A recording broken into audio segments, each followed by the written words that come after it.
What is up, my dudes? Welcome back to another video on my channel. Today we're going to be explaining a series of unfortunate events Netflix's show in a smaller way, like in the book. So if you haven't actually watched the series of unfortunate events, seriously, this will be spoilers for you, so please do not watch.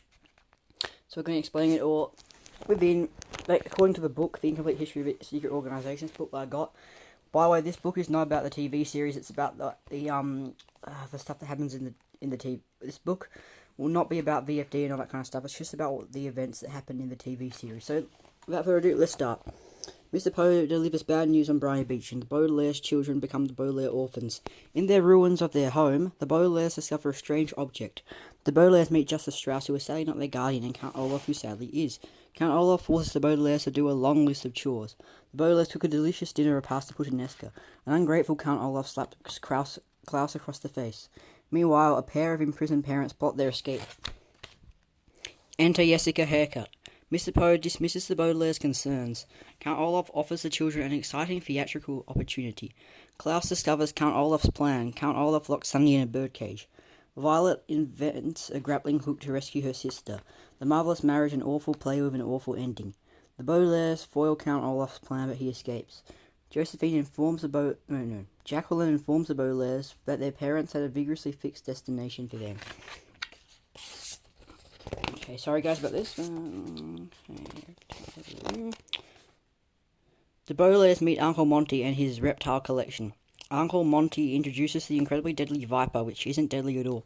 Count Olaf arrives disguised as a suspicious assistant. Everyone enjoys a night at the movies. Uncle Monty announces a sudden trip to Peru. The night ends with dramatic irony and murder. The Baudelaires discover that Uncle Monty has been killed. When Count Olaf tries to kidnap the orphans, Mr. Poe proves unexpectedly useful. The incredibly deadly viper is framed. Count Olaf's troop arrives to quarantine the house. The Baudelaires find evidence to prove that Count Olaf is the killer. In a hedge maze, the Baudelaires lose Count Olaf, but encounter a strange woman disguised as a statue. The Baudelaires say goodbye to the reptile room as Mr. Poe takes them to live with their Aunt Josephine. The Baudelaires arrive in Lake Lachrymose during the off-season. The fierce and formidable Aunt Josephine turns out to be Nida. Count Olaf faces off against the waiter named Larry.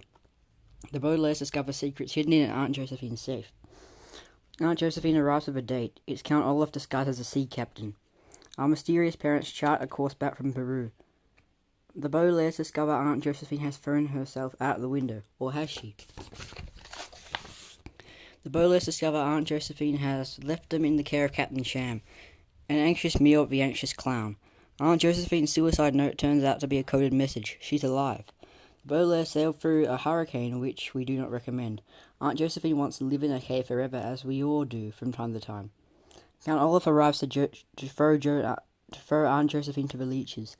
The Baudelaires set off on their own, guided by an old photograph and a name, Lucky Smells Lumbermill. The Baudelaires are caught trespassing and put to work in the mill. The mill's owner, Sir, reveals that the Baudelaire parents burned down the town. Count Olaf visits an old flame, Dr. Orwell. A dreary day at the work ends with a trip to the optometrist. Dr. Orwell gives Klaus a very unorthodox eye exam. Klaus comes back from the eye doctor, but he isn't quite himself. Mother and father get their children, the Quagmire triplets, while the Baudelaires encounter Count Olaf in yet another disguise. The Baudelaires discover Dr. Orwell is in cahoots with Count Olaf, and Sir is in cahoots with Dr. Orwell. Say cahoots 5 times fast. The hypnotized Klaus causes a terrible accident. The Baudelaires investigate Dr. Orwell's treachery. Violet discovers the word to wake the hypnotized workers. An angry mob storms the lumber mill, causing Dr. Orwell to have an accident. Charles reveals the truth. The Baudelaire parents didn't set the fire, they put it out. The Baudelaires await a new semester at Prufrock Preparatory School, alongside a pair of familiar faces.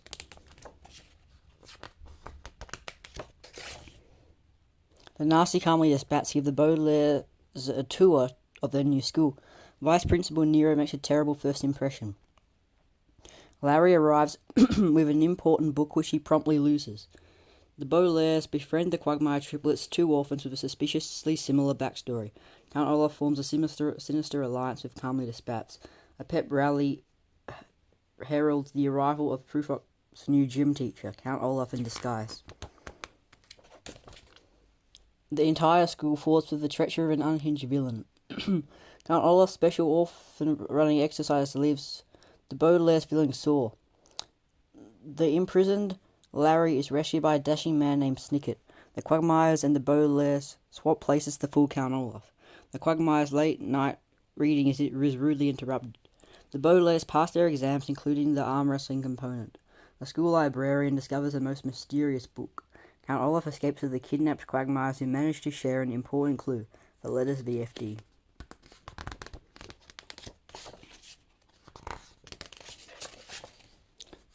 The Baudelaires meet Esme Squalor, the city's sixth most important financial advisor, and her husband Jerome. A fashionable auctioneer turns out to be a familiar villain in disguise. The Baudelaires search the penthouse but fail to find their friends. A taxi driver recruits a plucky librarian into a secret organization. Rich people have lunch, but something's fishy. The Baudelaires discover the Quagmires at the bottom of an earth-house elevator shaft.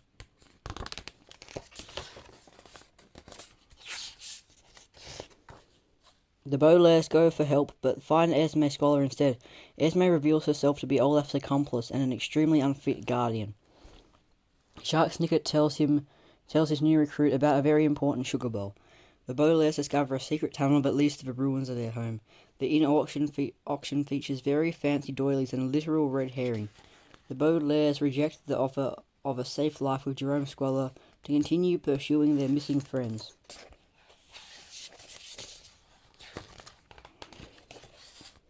The Baudelaires arrive in VFD, a town that's home to a large number of crows.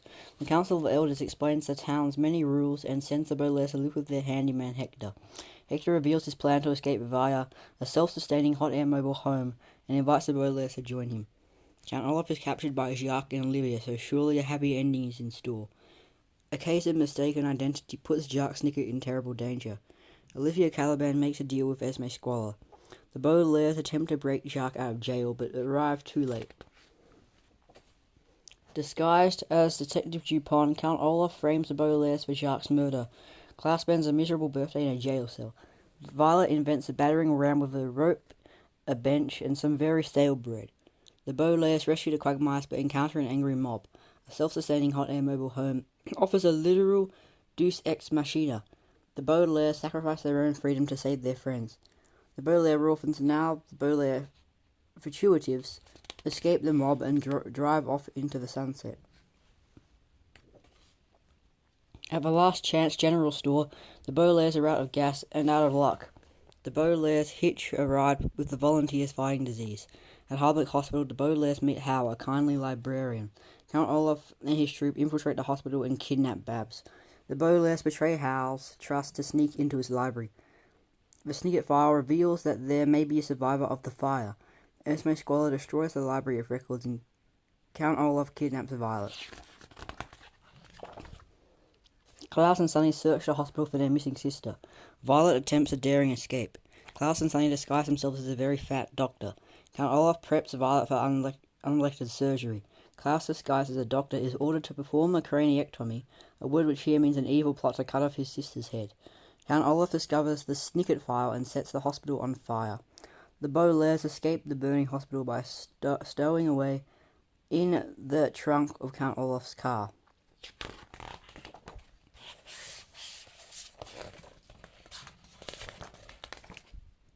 Sorry guys.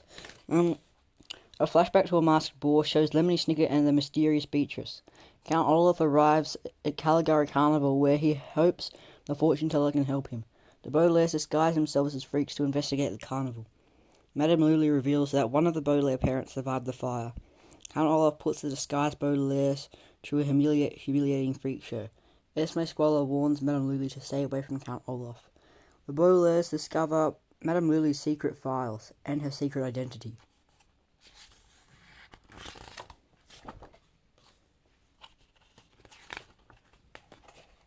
Olivia reveals how a school librarian became a fraudulent fortune teller. The Baudelaires and Olivia plan to escape the mountains to search for the survivor. Count Olaf announces that one of the freaks will be thrown to the lions. Esme enlists the freaks in a plot to murder Madame Lulu.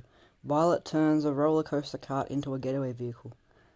At the Lion Pit, Olivia sacrifices herself to help the Baudelaires escape. Count Olaf cuts the Baudelaires' caravan loose, ending the season on a literal and figurative cliffhanger. The Baudelaires must escape a caravan careening down a cliff. The story of Sunny Baudelaire is not unlike the story of Cinderella. The Baudelaires discover a familiar face and a mysterious stranger in a troop of snow scouts. Count Olaf is surprised to encounter two figures from his past. At last, the Baudelaires reach the secret VFD headquarters. The survivor of the fire tells their tale. Count Olaf fails to impress his guests. The two brave volunteers embark on a mountain climbing expedition. Sunny Baudelaire defines Mata Hari. Klaus makes an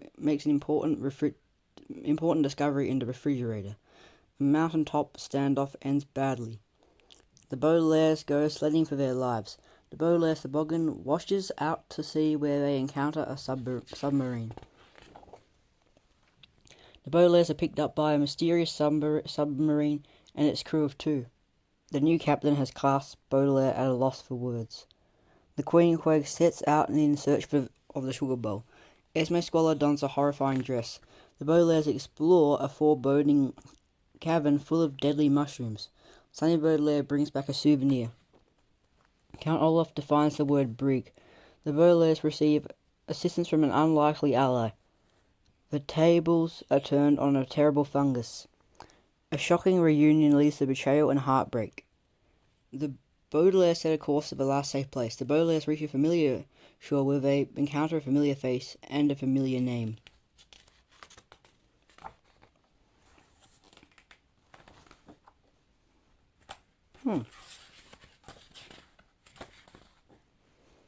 Kit Snicket recruits the Baudelaires on a mission for VFD. The Baudelaires begin dual careers in hospitality and espionage. 3 bells lead to 3 surprising encounters and several returning faces. The Baudelaires discover the secret of the Hotel de Nemours. A harpoon gun is this season's innest weapon. The trial of Count Olaf begins. The Baudelaires have their day in court. A villain takes a stand and turns the tables. You might dream that justice and peace win the day, but that's not how the story goes. Lastly, the Baudelaires experience a moral quandary and a storm at sea. The tropical island offers sanctuary. Exploring the islands yields secrets and mysteries. An old friend washes up on a coastal shelf. Death, birth, and the bitter truth. The future is the great unknown. There we go. Thank you for watching, guys. See ya.